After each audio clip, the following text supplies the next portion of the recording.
So this video is a discussion of Unit 8 on pain, just a discussion of pain. What I want to accomplish in this is to be able to state causes of pain and how it's transmitted, how we recognize pain, and what are some of the physiological aspects of that. To discuss a theory on how pain can be controlled, the Gait control theory of pain, which is an interesting theory. It has lots of practical uses, and it's a good way of visualizing things. And then we're going to talk about pain management, perception, and specifically about some common pains like headache, etc. So as a nurse, you will be dealing with pain a lot. Pain is a symptom primarily. It's not a sign. So it's very difficult to assess because you're relying on the patient's ability to report.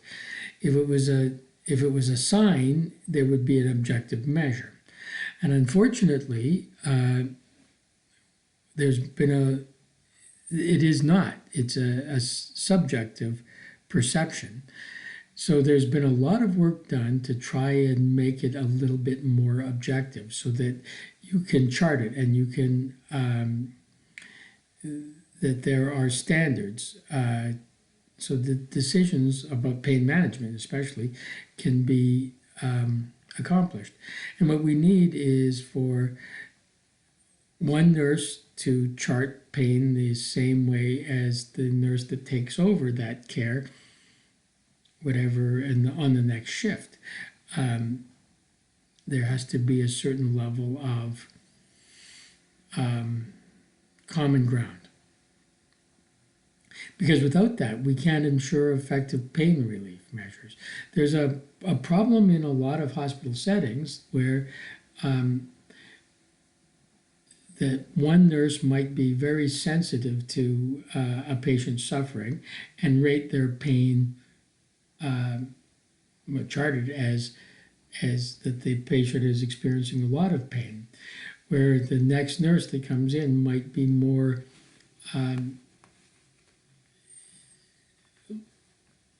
conservative about how she rates pain, and that same patient will be rated differently and then get a different amount of pain medication or have a different threshold of that. The common thing right now is for the patients to control their dosage of pain, where they push a little button. That has its advantages in that the patient is subjectively controlling their own pain. The disadvantage is that they don't push the button when they're asleep, and then when they wake up, their titration levels of the med are quite low, and they can be in a lot more pain. So there's a little bit more of a roller coaster effect to it. All of these things are a work in progress, and there's different kind of determinations. So we want to make sure that pain relief is effective, because pain is the thing that patients fear the most. Is it going to hurt? Is a more common question is then, will this cure me, or will this make me have certain side effects, or is it going to hurt? We also have to evaluate the effectiveness of the different interventions this way, especially pain interventions. Is a non-steroidal anti-inflammatory effective, or does it need to move into more of an opioid? Those sorts of things. So we need to be able to measure this stuff. And the ongoing effectiveness. At what point do you move away from the more, the higher dose, more aggressive drugs and move into the less aggressive, fewer side effect drugs? So you need this kind of ongoing consistency in monitoring pain and assessing pain and documenting it for the next practitioner. So all of these things really are kind of a work in progress, and you will find that in your career you will start to assimilate this. There are a lot of judgment calls in this, and with experience you will get quite comfortable in doing this. But it is a huge role of a nurse because you're the front line. It's interacting with the patient in the front row. In my practice, a lot of what I deal with is pain, and so that ongoing assessment of pain is on a visit by visit basis, so that I can chart that and monitor the effectiveness of the treatment. It becomes important. It tells me when a treatment is working or when I should abandon it and try something different, or refer. So all of this is really an important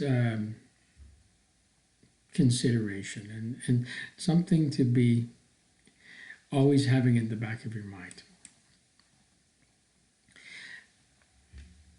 A lot of people get undertreated for their pain. Some of it is the medical practitioner's fault, and some of it is the patient's own fault. So a lot of patients fear addiction. Quite recently, a friend of mine had a kidney stone, and he was prescribed oxycodone, and he was terrified he was going to become addicted to it. He had a lot of trouble quitting smoking, and he had some other abuse problems, and was convinced that he had an addictive personality, and that even a week on oxys was going to be a negative thing for him. So he would rather deal with the pain of that than risk the addiction to it. Different people have different pain tolerance levels. You will all know some people that can hardly stand any pain at all, and there's other people they practically cut their toe off and just keep on walking. It's really very variable, and that is a personal thing. And so because of that, they over or underreport pain. I've got patients every day that overreport their pain because they have very low pain tolerance, and to them pain is an on-off switch. You can't feel 50% better. The pain is either there or it's not, and if there's any pain there, it's a terrible thing. People also fear the side effects of drugs. So, like for instance, morphine and its class of drugs cause terrible constipation and itchiness and things. And sometimes people feel that the side effect is not worth the pain relief.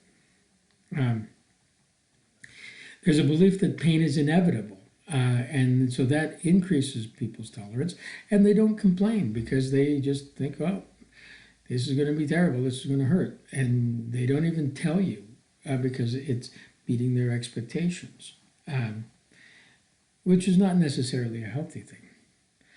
Other people want to be seen as being cooperative. They don't want to be a whiner, or they don't want to unnecessarily use up the nurse's time and attention, and so they want to be a good patient, and they think that by reporting pain or complaining about pain, that they're not being a good patient, and that they're being a whiner, and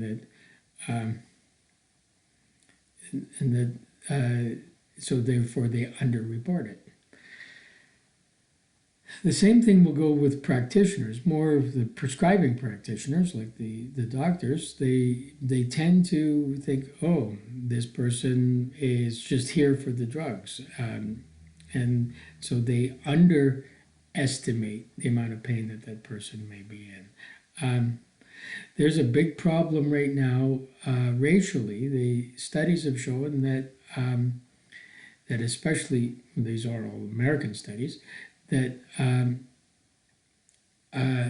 pain medications are underprescribed for black people, and they're overprescribed for upper middle class white people.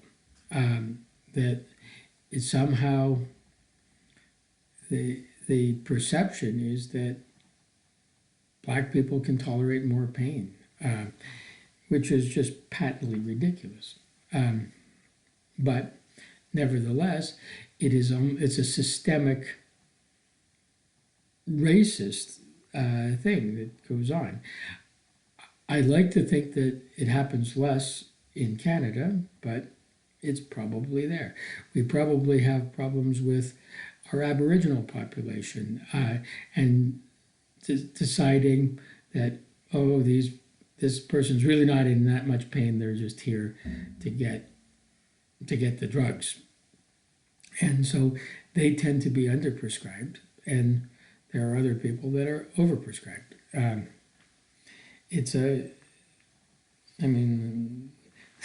This could be the whole 2-hour discussion just on that.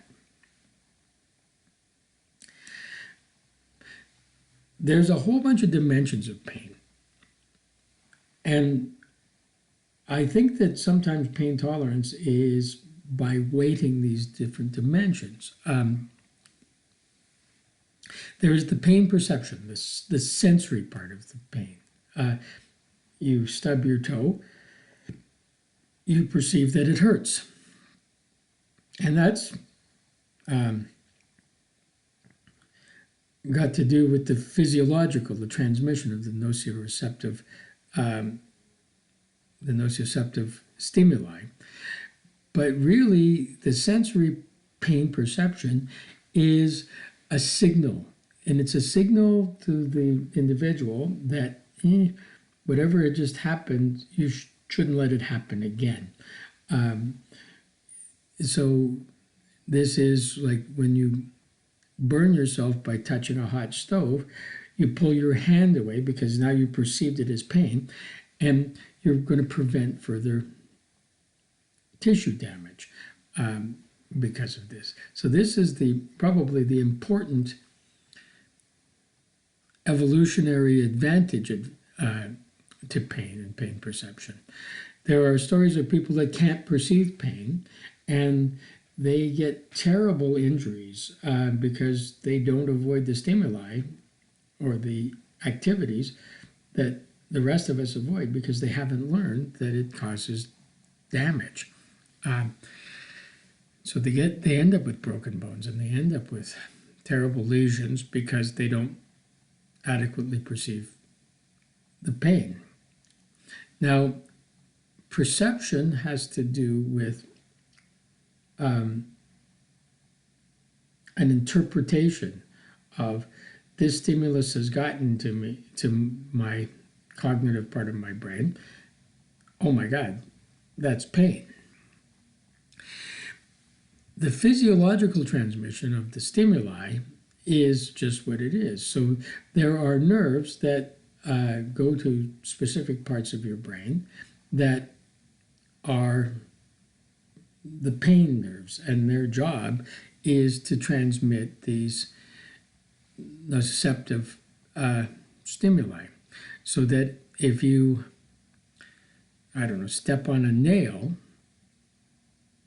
that there are nerves in the sole of your foot that connect up through a series of neural pathways to a part of your brain that says, holy shit, you've just hurt the bottom of your foot. Now, and then that leads to that perception. There's an affect part of this. It's like, how upset are you by this pain? What are your emotions around it? How do you cope with it? How much suffering does the pain give you? Look, there's some interesting studies being done. The amount of pain that you get from going to the gym and working out is probably, from a physiological perspective, and even from a pain perception perspective, is probably as great as other things that cause you pain. But the affective portion of that mitigates the pain. It makes you tolerate it way better. It's like, no pain, no gain. I feel the burn. This is wonderful. Like I'm working towards something, that the pain is a positive thing, that is showing that I'm progressing towards my goal. And so the affective part of that is a positive affect, as opposed to somebody who's feeling pain, say from, say from a broken bone. And that is a negative thing. Or pain from, getting beaten up, where it's really suffering, that this is putting you down. It's a difficult emotional thing, and that will actually make your perception and your tolerance of the pain far lower. And there's no telling what people's affective buttons are. So, like, one person can be, well, let's take a real mundane example. In a blood lab, you're getting blood work. I go in and I get my blood work, and sure, there's a little pinch of pain when they take the blood, but I'm glad for the information, and so therefore, it's not really, there's no adverse affect to this. Where there's other people who really get anxiety around phlebotomy and getting a blood test done. And so when that happens, that little prick of pain from the needle going in gets blown right out of proportion. And it actually feeds the anxiety and feeds that negative affect. And so therefore is an overall bad thing. And then this affects your behavioral responses, avoidance. So it's funny that the pain of going to the gym will maybe cause a positive affect, which will then make you want to go to the gym. And so that behavioral response to the pain is to do more of it, to work through it, to motivate you. Whereas other pains might be, with the negative affect, will cause avoidance. So we have to be cognizant of this, because all people don't behave the same, and they probably don't behave the same as you. The extreme example of masochists, they get enjoyment out of having pain stimuli, and therefore their behavior will actually have them seek it out. And where does this all come from? So this is cognitive. This is your brain assessing all the factors and putting together a story. There are goals. There are attitudes. There's beliefs. Some people believe that pain is inevitable and is a step to learning. And other people think that pain should be avoided at all costs. And those are beliefs. Neither of them are correct. And the middle ground isn't correct. Whatever you believe, you believe. There are good reasons for that whole spectrum of belief, but that doesn't necessarily make one of them right or wrong. And it depends on people's experiences and things.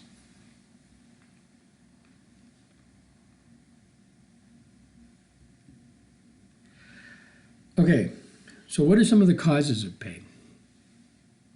There's infection is an obvious cause.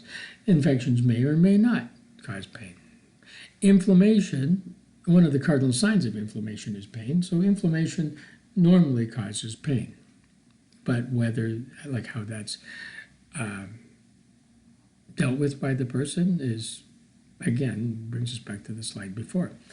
Different chemicals cause pains, prostaglandins and things, chemicals that are released in damaged tissue will actually cause pain. They are nociception. Ischemia is a big cause of pain. So ischemia is a lack of blood flow to the area, a lack of oxygen. So, and a lack of oxygen leads to a lack of ATP, and a lack of ATP will lead to problems of sodium potassium pumps and maybe osmotic gradient changes, things like that. Ischemia can actually lead to cellular death. When we talk in the last unit about cardiac, we are going to talk a lot about ischemia. That's really what angina is an ischemic attack on the heart muscles, and it's quite painful. Stretch is another painful stimulus. So pulling on tendons, pulling on muscle tissue, on ligaments can really cause a lot of pain. A lot of the medieval tortures relied on these stretch receptors transmitting pain. Other things can cause pain. So this would be just tissue damage, all kinds of things. There can be emotional pain. There can be, almost you name it, and it can probably cause a certain amount of pain, or at least the perception of pain. We tend to categorize pain as either coming from the skin and superficial structures, which is the somatic pain, the skin and muscles. So fibromyalgia would be pain of muscle fibers. And that would be considered somatic pain. So somatic pain is really all the areas that are innervated by the somatic nervous system. Visceral pain is all that is innervated by the autonomic nervous system, by the viscera.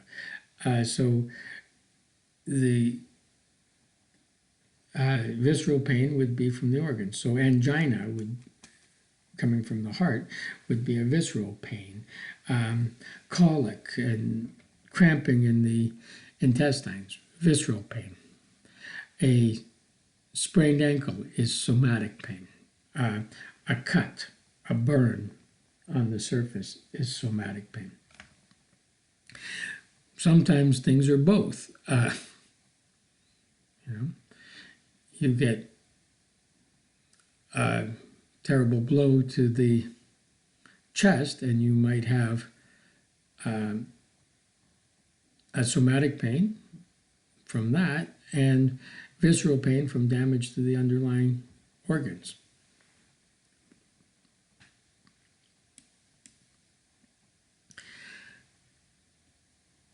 Nociception is the activation of the primary afferent nerves with peripheral terminals that respond differently to noxious stimuli, such as chemicals, extreme temperature, or pressure.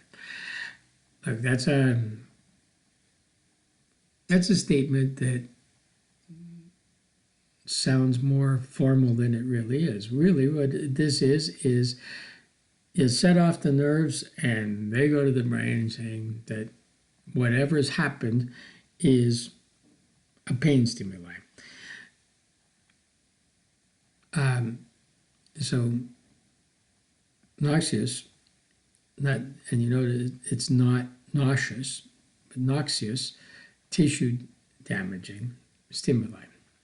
So this might be a burn, thermal.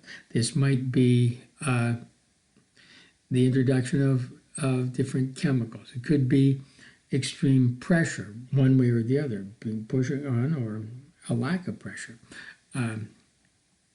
which would be mechanical stimulation. But all of these things will be sensed by the nerve endings of these sensory nerves, the afferent nerves, and the primary ones, so that means before the spinal cord, and they get activated.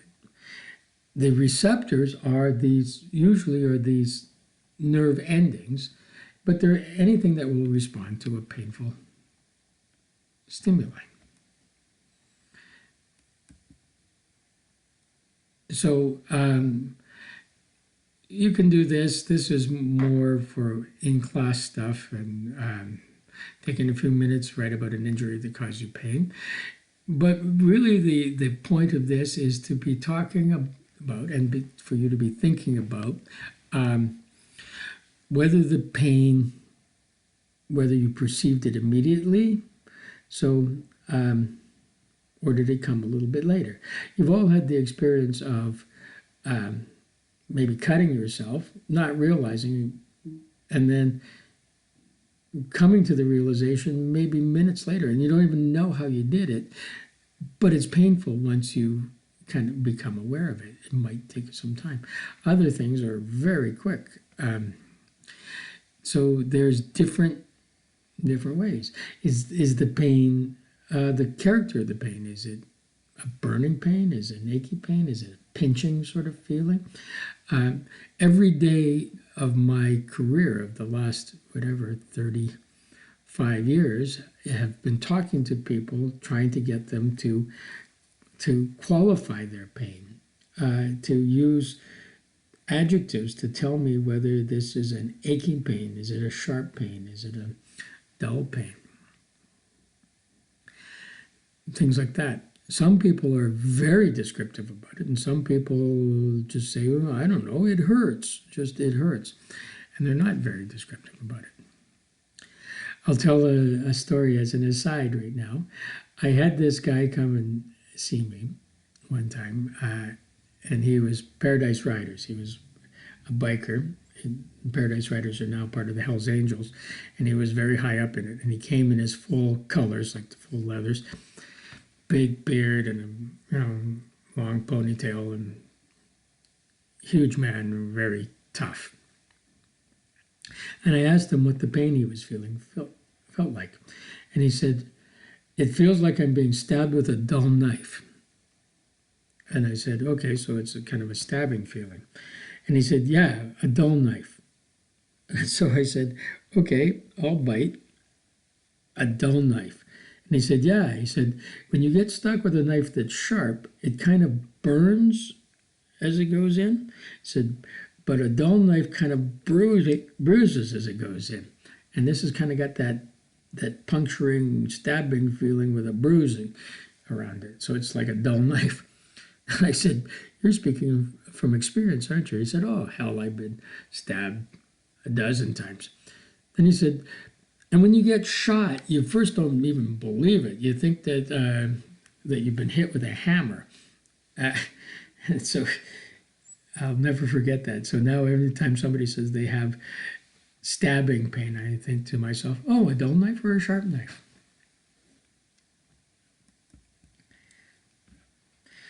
Okay, so the pathways that these follow, the sensory fibers that conduct pain, and there are fibers whose job it is to conduct pain. They don't conduct touch, they don't conduct temperature, they conduct pain. And there's two fundamental ones.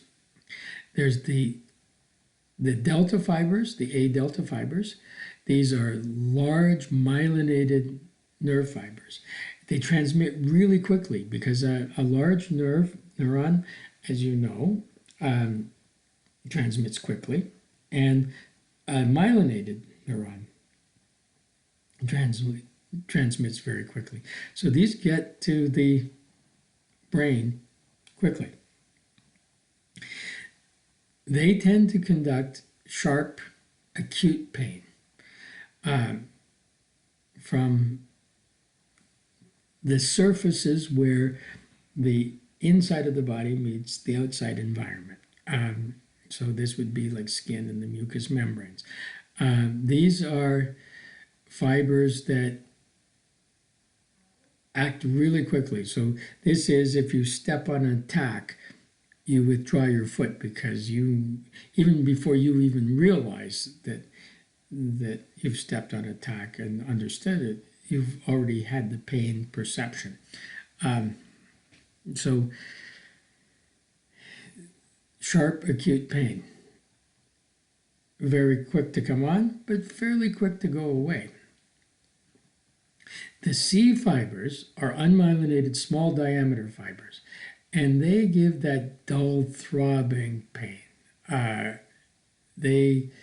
They can come from the skin, can come from muscles, from tendons, from the GI tract, from the heart.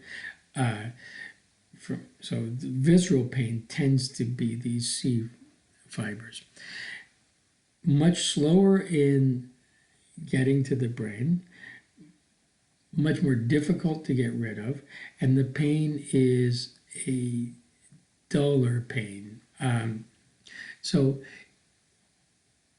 if you were to, I don't know, to cut yourself,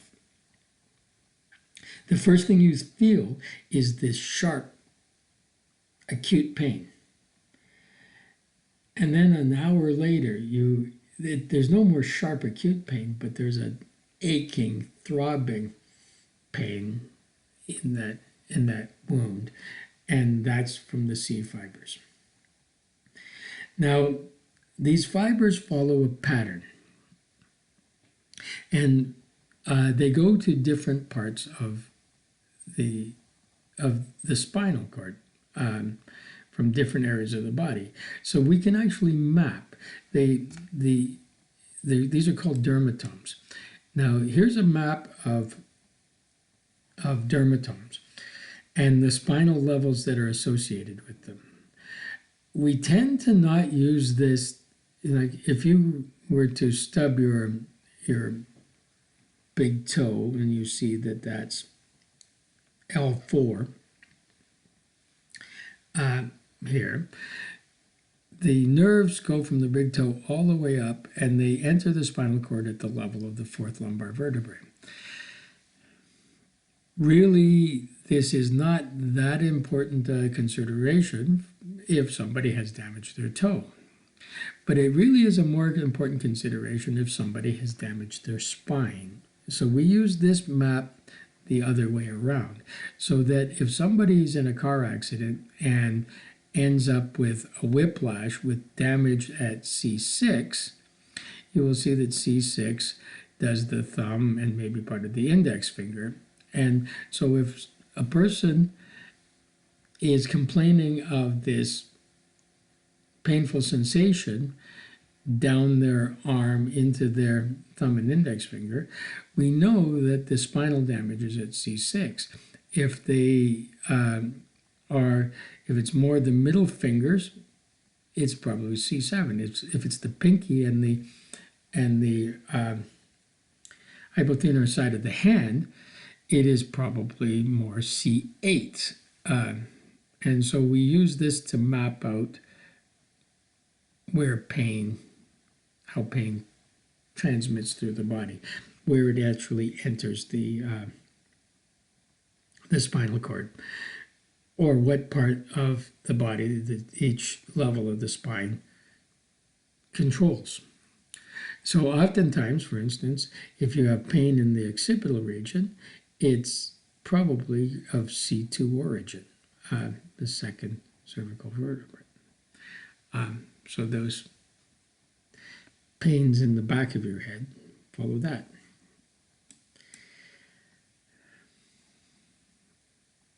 So these efferent fibers now come along from the same thing, and there's often a reflex arc that happens where the pain fiber enters the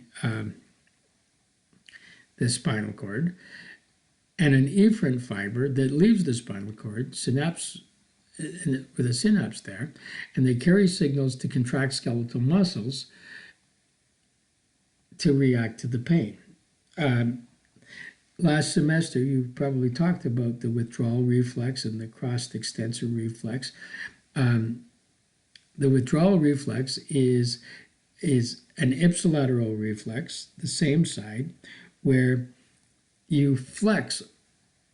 You use all the muscles that flex things. So you flex your fingers, you flex your wrist, you flex your elbow, and you flex your shoulder to pull your hand away from a painful stimulus. So say you touch a hot stove with your right index finger, you will flex that finger, pull it away, you will flex your wrist, you will flex your elbow, and you will flex your shoulder, and you will pull your arm away from the painful stimulus. At the same time, you will, on the other side, you will activate all the extensors. So you will flare your fingers, extend your wrist, extend your elbow, extend your shoulder, and this is called the crossed extensor reflex. This is all through these motor fibers, these efferent fibers. Now, the point of this is to maintain balance. If you quickly withdraw on one side, you better extend the opposite side to maintain balance. That's what that's about. So the pain tracks, really, they go up the spinal cord along two spinal thalamic bundles. Spinal is where it starts, thalamus is where it ends, so that's why they're spinal thalamic. And so these are afferent bundles in the spinal cord. There's the new one and there's the old one. The new one carries information from the A fibers, and the paleo is from the C fibers.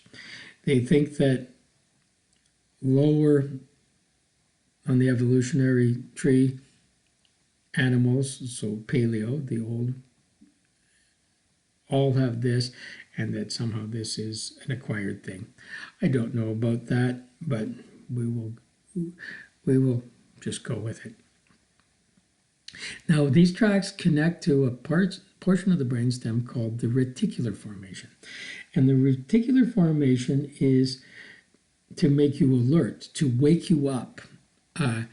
And so that's why if you touch somebody sleeping, those fibers go to the reticular formation and they wake up.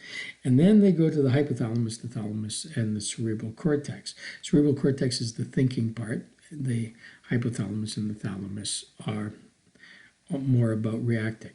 So if we look at this, you have a stimulus that stimulates the receptors, the pain receptors, the nociceptors. That goes along the primary afferent pain fiber, which enters whichever ramus it comes from, into the dorsal root. The cell body of that afferent nerve or neuron is in the dorsal root ganglion, and it goes along the dorsal root, and it synapses with an interneuron. It crosses over the spinal cord and then travels up a tract in the spinal cord. This happens to be the lateral spinal thalamic tract, up through the brainstem where it activates the reticular formation, makes you aware of things and alert. It wakes you up. It's in the pons. It enters the thalamus. Now, the thalamus is like the operator. It's the relay system that sends information to the correct portions of the brain. So there will be connections between the thalamus and all different kinds of parts of the brain. So part of that will activate nerves that go to the somatosensory cortex in the parietal lobe so that you can locate the pain. Now, that's in my index finger. And some of these go to the limbic system, which is your emotional response. Shit, that pisses me off, right? And some of that goes to the hypothalamus, which will activate the stress response. So it will mean maybe that you'll release some cortisol, and blood sugars will go up, and you will make more ATP to get you away, fight and flight. It will activate maybe the sympathetic nervous system. So you might be all parasympathetic and sleepy. You burn your toe, or you stub your toe. It comes through. That wakes you up, pisses you off, makes you hop around, and makes you realize that you've stubbed your toe.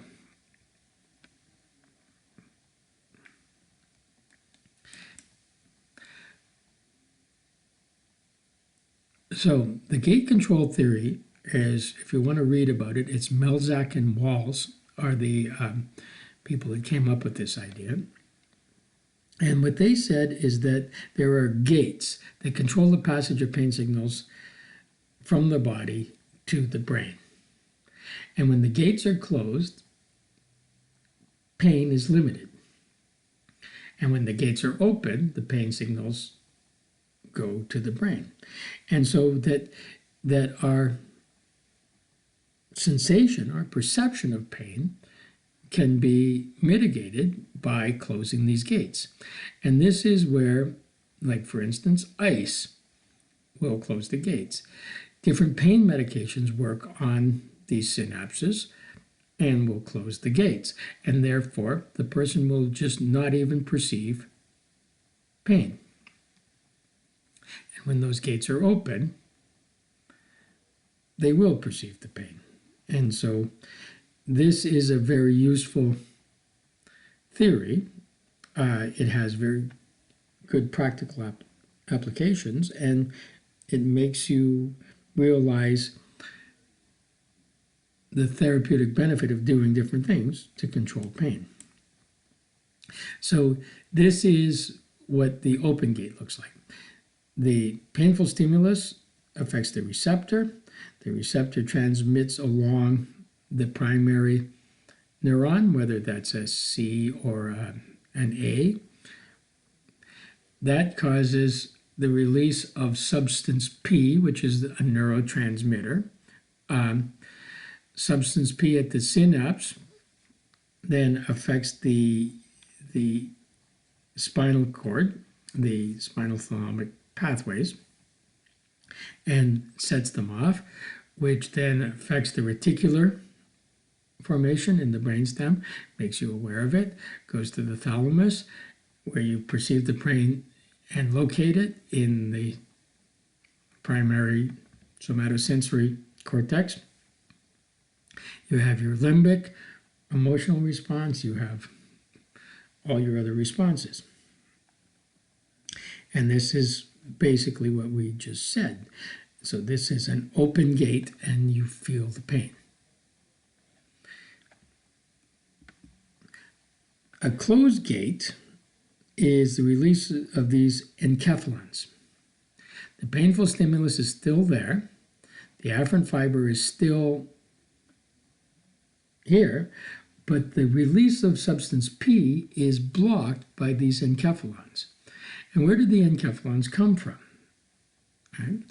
So they could come from interneuron activation, efferent impulses from the brain, right, or afferent impulses from touch.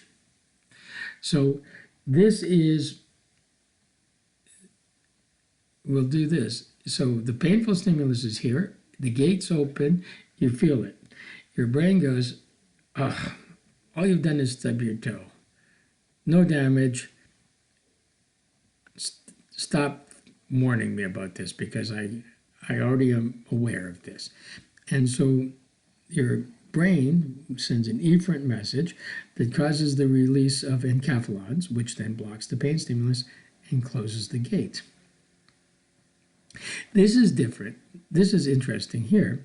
So the touch fibers are afferent fibers that come to the spinal cord, and they release the enkephalons that block the substance P. So that's why if you hurt yourself, you rub it or you put pressure on it, because that affects the touch stimulus, these afferent impulses, which releases the enkephalons and makes things feel better. Literally, it's the reason why we kiss a boo-boo, because that touch receptor will release enkephalons and block the substance P. It's why we rub things, why it feels better to put a Band-Aid on it tightly, because that affects these touch receptors. It's even why getting a hug feels good. Why sticking the cut finger into your mouth and kind of sucking on it diminishes the pain. So that's very cool.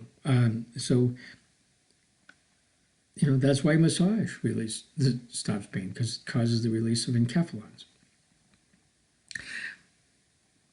Interneurons will release enkephalons, and it's literally because the pain gets there and it's like, oh, we don't need that anymore.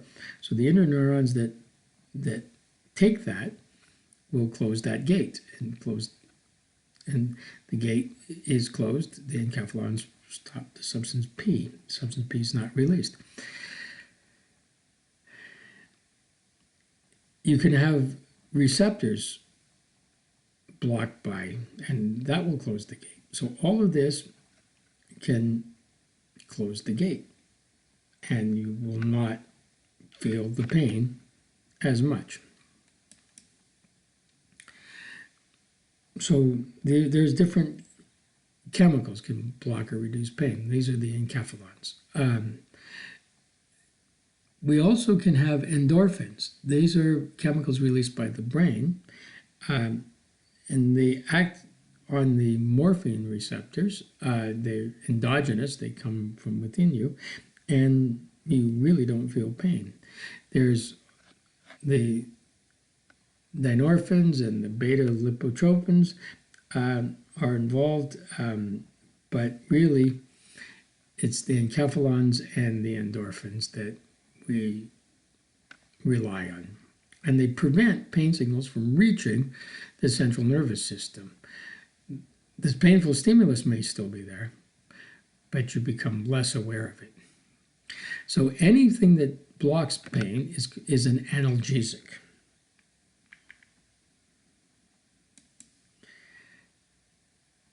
So we can block the interneurons from going to this spinal cord in a couple of ways. So we can either block the release of substance P by the enkephalons, or we can release more endorphins. So serotonin releases more endorphins. That's why it feels good to feel good.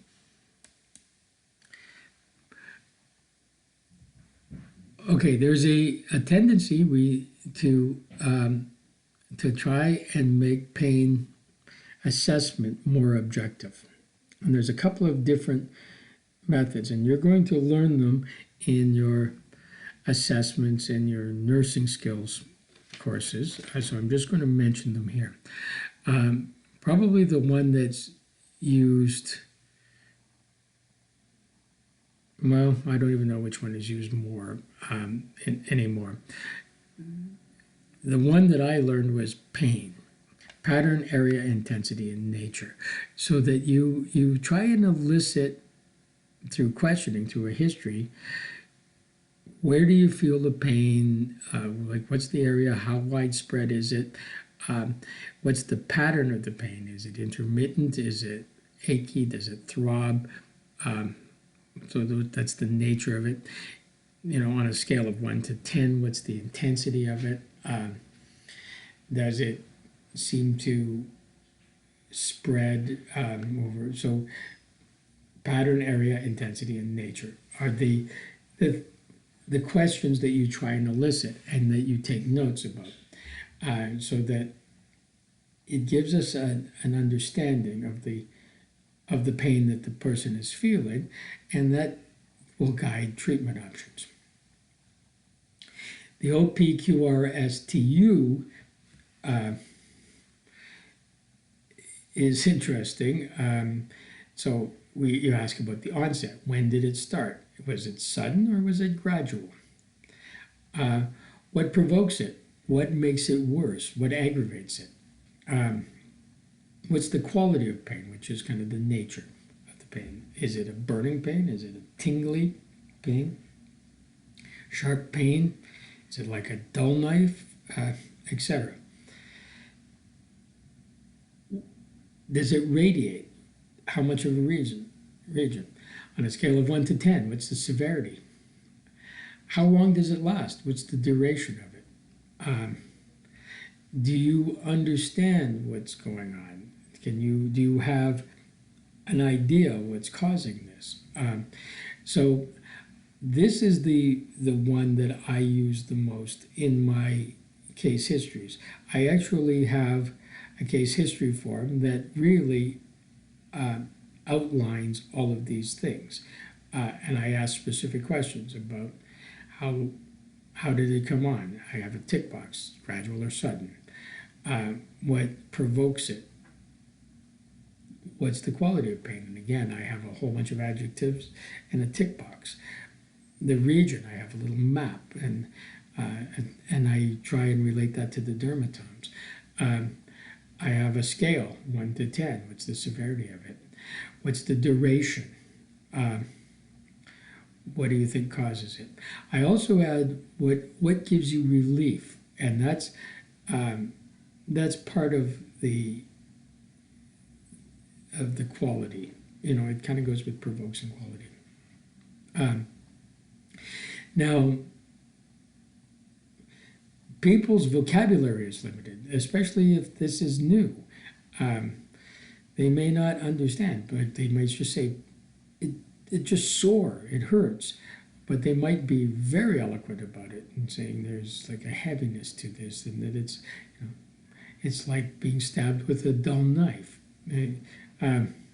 So it's important to document the patient's own words, because in subsequent interviews, you're going to echo these back, and you can help the patient realize that things are getting better or things are changing.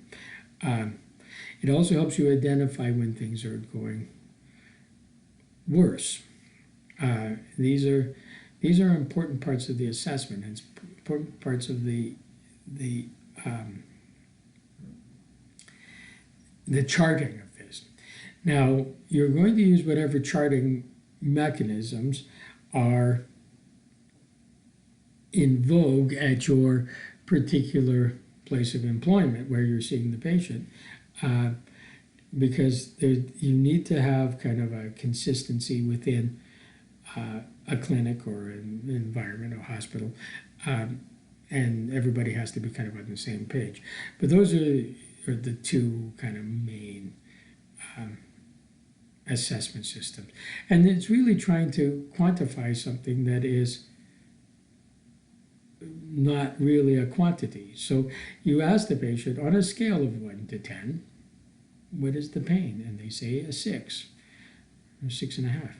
It's interesting, I do a lot of WSIB work, and the WSIB really is very interested in quantifying these symptoms, which by definition are not quantifiable but they have these assessment tools where you ask all kinds of questions. There's the Roland questionnaire where you ask 25 different questions like, does it hurt to get out of a chair, and blah, blah, blah. And it gives the patient a score. Oh, this person's a 21 in their low back pain as opposed to a 15. So then because they've answered 15 of the questions, so they must be not as bad as the person that answered 21 of these questions in the affirmative. So there's all these systems, and they're always evolving. Like every year, somebody's coming up with a new assessment tool that is used for pain assessment, because the insurance companies and the third-party payers and the administrators of hospitals and programs like the WSIB want hard and fact numbers that they can put on a spreadsheet and to evaluate the effectiveness of treatments and things.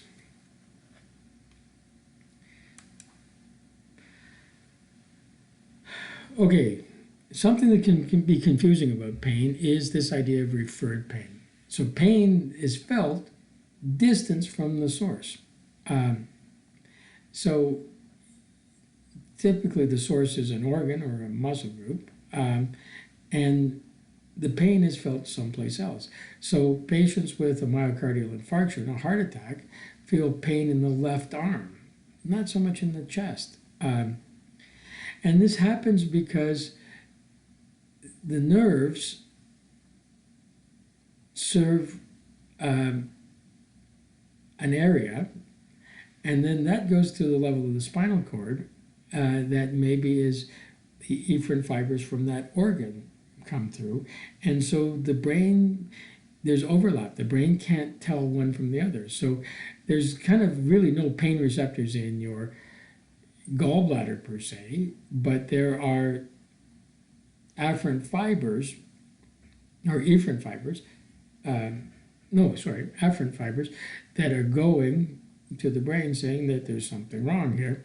And so you will feel that as pain on the right shoulder blade, rather than, because that just happens to be where the somatic efferent fibers from the skin come from, and there's an overlap. So there are all kinds of people that have done these maps. This is kind of a crude one, but basically you feel pain of the appendix everywhere where it's blue. You feel liver and gallbladder right up here on the right shoulder, and not so much at the liver and gallbladder itself.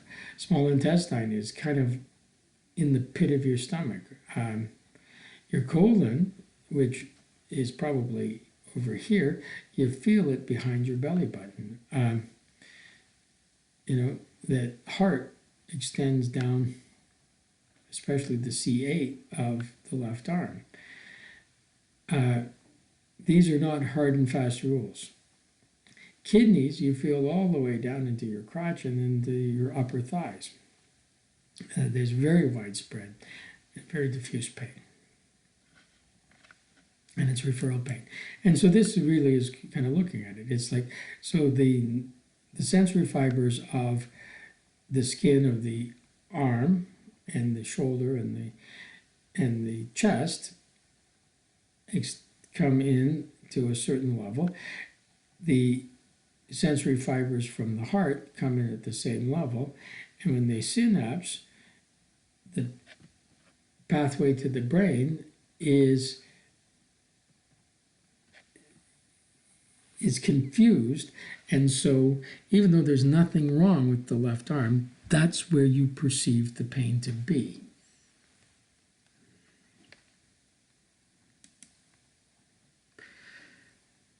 You can have this idea of phantom pain, this is related to this same idea. So if you were to cut the arm off here and have the arm amputated, people will still, in their brain, think that they're having pain in the little finger that doesn't even exist. it's been amputated, and it's an interesting phenomenon, this phantom pain, and it can be very difficult. It can persist a long time.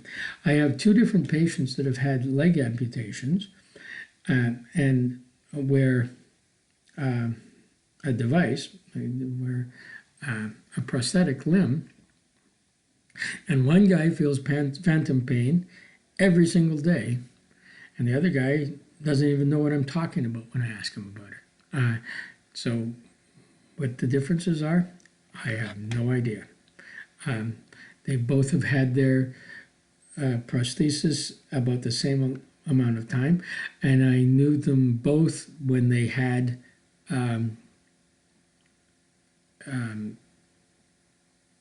before their amputations, and I still see them both now, and yeah.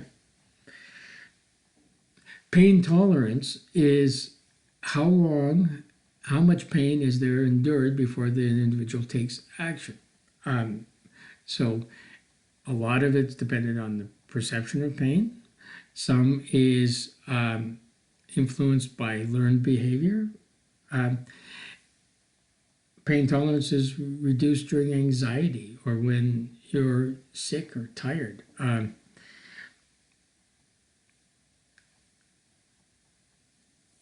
Women tend to have a higher pain tolerance than men. Hence the idea of the man flu.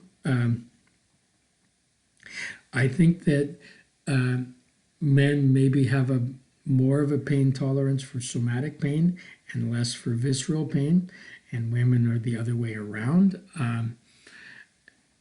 I don't know. I think that's just from observation of treating thousands upon thousands of patients over the years, and how much of that is learned behavior and societal expectations. If a woman complains of pain, like post-childbirth or pain of visceral origin, it's considered unseemly, but can complain about sore muscles or those sorts of things, and it's fine. Where men are supposed to be stoic about injuries and pain somatically, but there's no expectation of that viscerally, so we complain more about that. I don't know. I do know that anxiety, by its nature, makes you perceive threats and therefore will be more acutely aware of pain as a threat, and there will be less tolerance. There is a measure, a way of trying to objectify this, and it literally is you have people place a hand in ice water and time how long they can keep it in the ice water. Most people it's less than a minute, but it's a way, it's not a very popular way, but it's a way of trying to objectify this subjective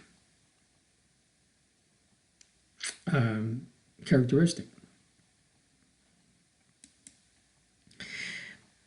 Acute pain is sudden, it's localized, it can be general, it's very intense, but it's usually short term. It's indicative of tissue damage. So I have a contusion, or I have a cut, or I have a burn. The tissue is damaged, and I get this sudden, intense pain at the site. When I'm feeling this pain, I will get various signs. My heart rate will increase, my blood pressure will increase, my respiratory rate. I will move blood away from the skin. I'll feel nauseated. My muscles will tighten. You can just picture somebody, stub your toe. You hold your breath, you breathe through your teeth, you clench your fists, like you've hurt your toe while you're clenching your fists and clenching your jaw. Blood pressure goes up, your heart's, and if it's bad enough, you feel like puking. That's the thing. You whine about it, you cry,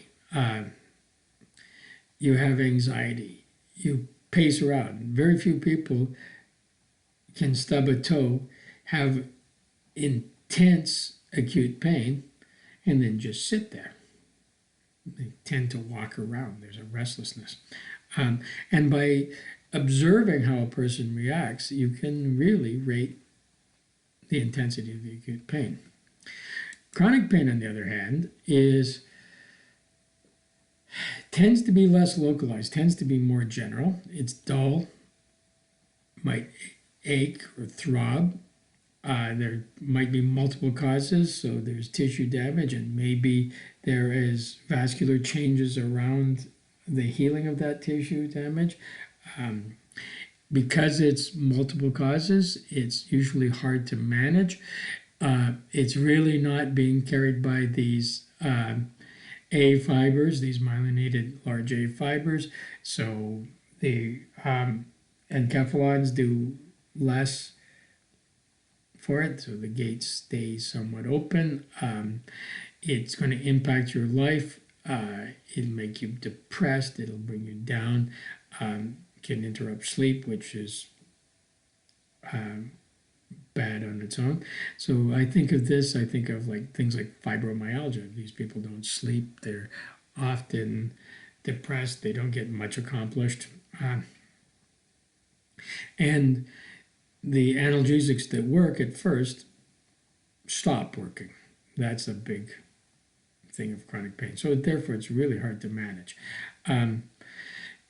In hospital situations, we're usually very good at managing acute pain, but generally speaking, suck at managing chronic pain. And there are whole professions that are devoted to managing chronic pain.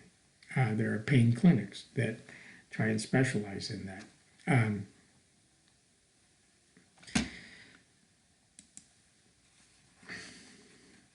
Headaches, extremely common, a real problem, and I mean, quite frankly, it's my bread and butter. I treat people with headaches all the time. Headache is a symptom. It's a subjective thing. People report it. There's different types of headaches. Most of them aren't cause for much concern. There are sinus headaches, so your congested sinuses causing pressure, usually in the sinuses, so the frontal sinus, or in the bridge of the nose, around and behind the eyes, is common, especially with people that report a history of allergies and things like that. Oftentimes they will get a mucus from them. Postnasal drip, so they often accompany a sore throat. Tension headaches are really probably the most common. It's caused by stress, by ergonomic positioning. It's dull ache in the frontal, or can be in the occipital region. It's muscle strain of the muscles of the scalp. It's typically what this woman is demonstrating here.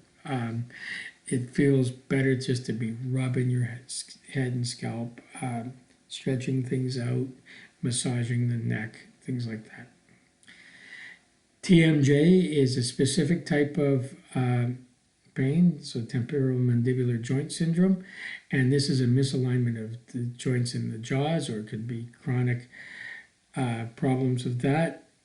Jaws click, people grind their teeth, have bite problems, can lead to headaches.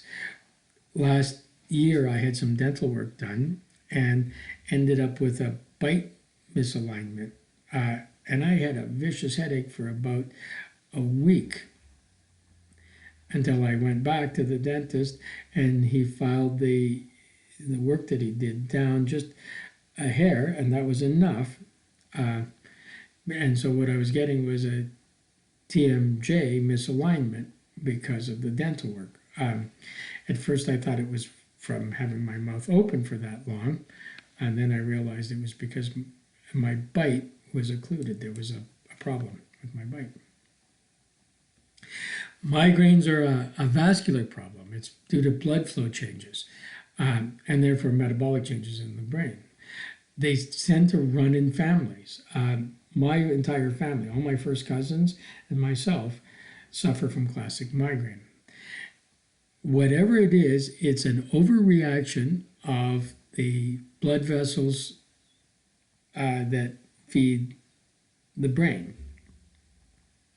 And so you get vasoconstriction.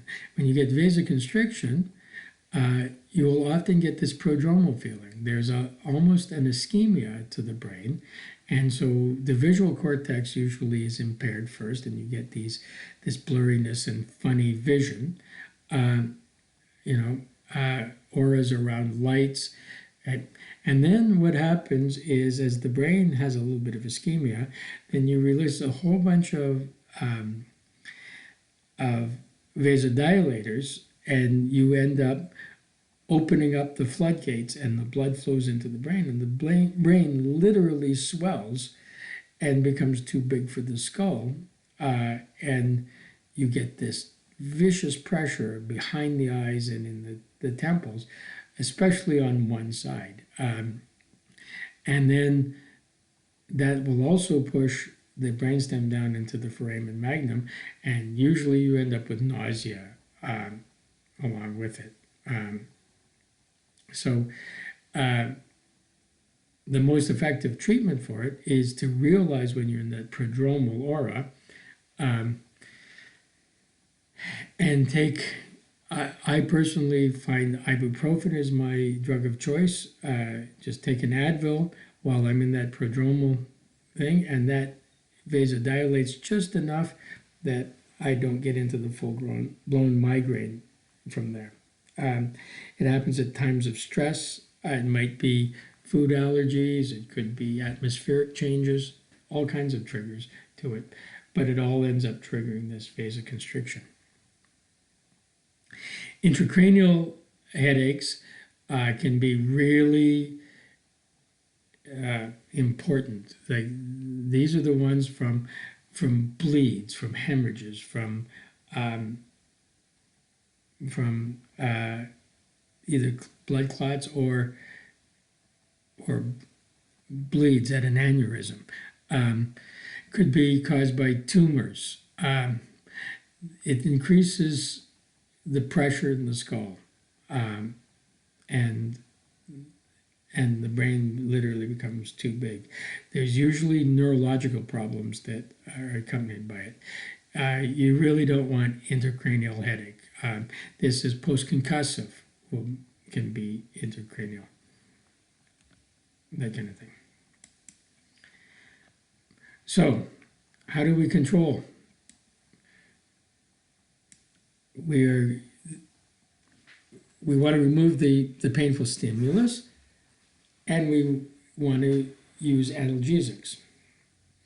So, pulling the thorn out of your foot, adjusting the spine at the level where the nerve is getting impinged. Whatever it is to remove the painful stimulus is probably not a bad idea.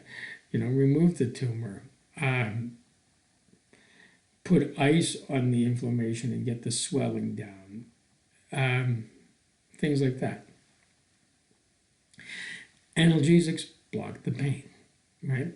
So medications are the most common thing. So if it's mild pain, the non-steroidal anti-inflammatories, Tylenol, aspirin. So NSAIDs are non-steroidal anti-inflammatory drugs.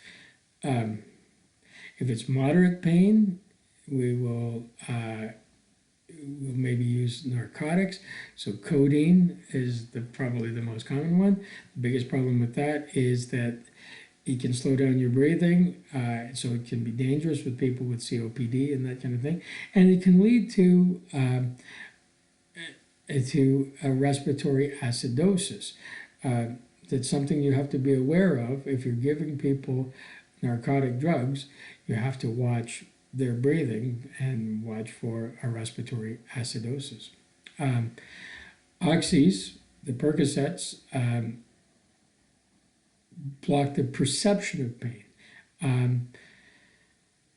Again, the same as the narcotics. It's the opioids. Now, oxys also enhance the feeling of well-being, which is why they're addictive. So do most of the narcotic drugs. If it's severe pain, we use much higher drugs, so morphine and its derivatives, so things like heroin, very addictive. We tend to reserve it for really severe pain or for palliative care, like because of, when my mother was dying, she was on a fair amount of morphine because she was in a lot of pain, and who gives a shit if she got addicted to it? It wasn't that she was ever going to recover from this problem. It was to make her last few days comfortable. We also use sedatives, so anti-anxiety drugs, because we've seen already that anxiety enhances or pain. It lowers pain tolerance. So if you can use anti-anxieties, so diazepam, lorazepam, which are really, well, there's a little helper. It promotes relaxation and anti-anxiety. Improves pain tolerance.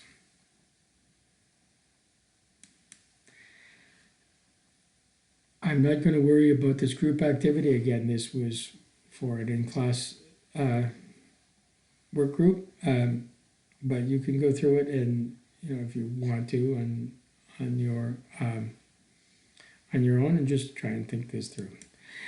Anesthesia means without feeling. So if you've all been to the dentist and have had lidocaine, you've been frozen.